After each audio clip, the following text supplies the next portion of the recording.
Most people have a complicated relationship with food, far more than you might think. We often believe our struggles are unique, but studies show that disordered eating and negative food thoughts are incredibly common, especially among women. This isn't just about diagnosed eating disorders. It's about the guilt after a cookie, the constant calorie counting, and the endless cycle of dieting and self-blame. We're surrounded by messages about good and bad foods, and how our bodies should look. This creates a daily battle between our natural hunger and the pressure to follow impossible rules. The mental exhaustion is real, and it quietly isolates millions of us. But here's the truth. You're not alone, and this struggle isn't your fault. Imagine sitting down to a meal and feeling only peace.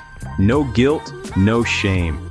That freedom is possible, and it doesn't come from another diet. It starts with changing how we see ourselves. The first step is radical.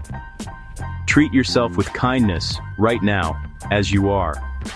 You're not broken. You don't need fixing.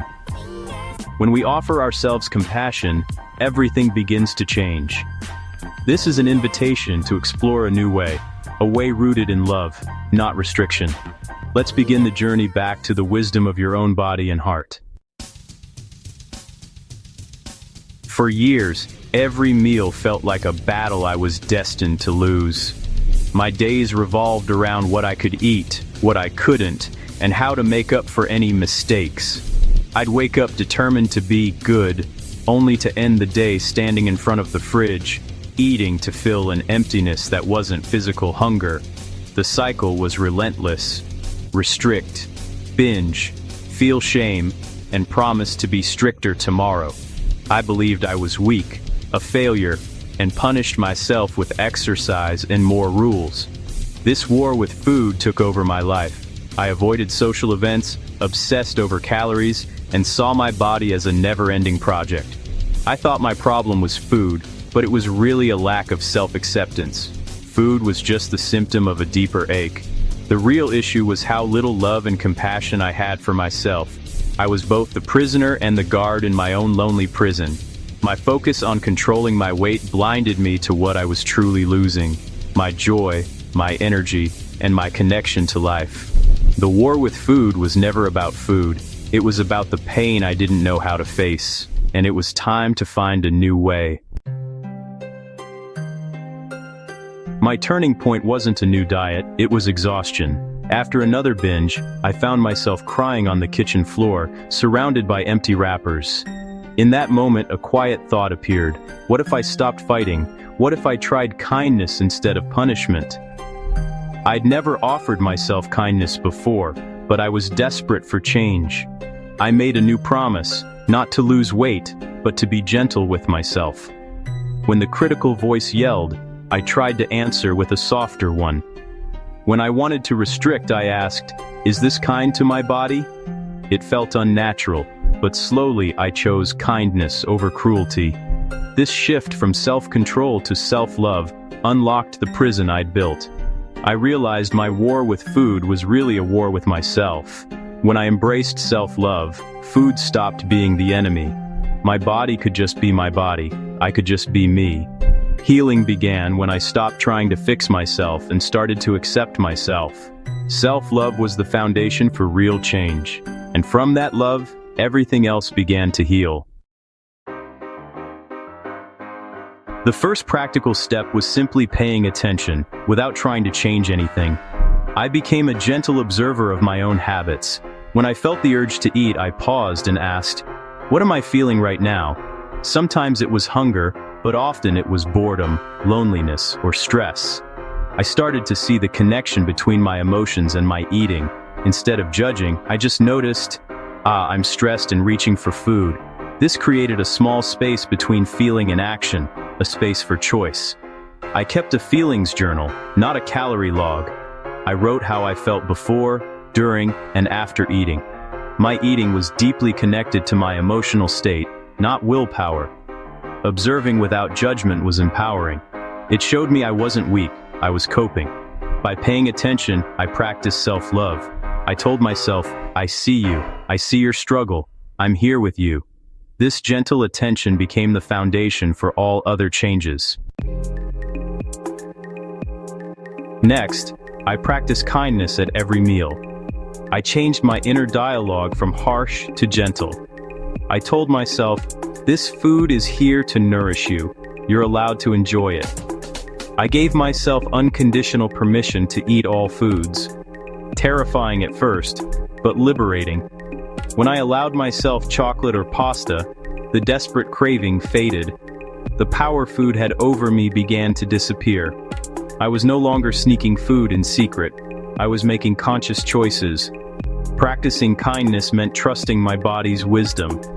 If I overate, I responded with compassion, not punishment. I'd say, that's okay, let's be gentle with ourselves now. I stopped promising to restrict the next day. I promised to keep being kind. This consistent kindness was a soothing balm, slowly healing my relationship with food. The more I practiced, the more natural it became. Kindness, not control, was the real path to peace.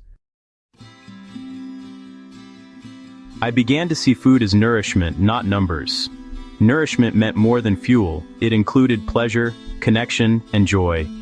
I asked, how will this food make me feel, instead of, how many calories? I noticed how different foods affected my energy and mood. It wasn't about judgment, just information. I started cooking, exploring new flavors, and savoring each bite. Eating became mindful and joyful, not shameful.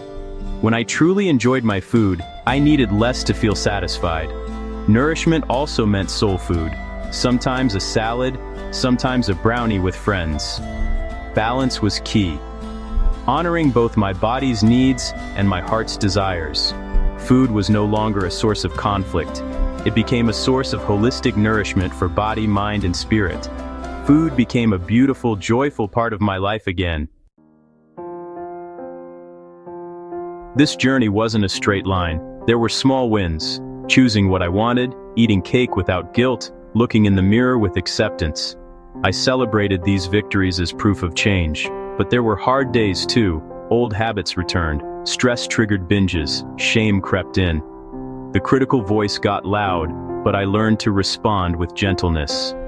Setbacks became learning opportunities, not reasons for punishment. I asked, what do I need right now? The answer was always kindness, not restriction. A setback didn't erase my progress. Each time I chose self-compassion, my self-love grew stronger. The struggles weren't failures, they were part of the path. They showed me where I needed more care. Healing was messy and imperfect, just like life. Accepting that imperfection was the greatest act of self-love. As my relationship with food healed, my life expanded. I had more energy and space for things that brought true joy. I rediscovered who I was beyond food and weight. I said yes to life, dinner parties, beach days, new hobbies. My focus shifted from how my body looked to what it could do. I stopped weighing myself. My worth was no longer tied to a number. I measured my life in moments of joy, connection, and peace. My value was in the love I gave and received, not my size. Healing your relationship with food isn't about the perfect body. It's about getting your life back. You are so much more than a body. You are a soul with dreams and purpose. The war with food keeps you small. Self-love sets you free. Your life is meant to be bigger and more beautiful than you imagine. My story is the story of millions, tired of fighting, ready for peace. If this resonates, know you're not alone, and change is possible. The path to a loving relationship with food starts with a single gentle decision. Be kind to yourself, listen to your body, honor your feelings, and treat yourself with compassion. Your journey will be unique, with its own challenges and victories. There's no right way, only a commitment to kindness. Start small. Take a deep breath before eating. Answer the critical voice with a softer one. Place a hand on your heart and say, "It's okay. I am learning." These small acts of self-love are powerful seeds for change. This work isn't easy, but it's the most rewarding journey you'll ever take. It's the journey back home to yourself. Surround yourself with voices that lift you up. You are worthy of peace, joy, and a life bigger than you can imagine. Your journey begins now, with love.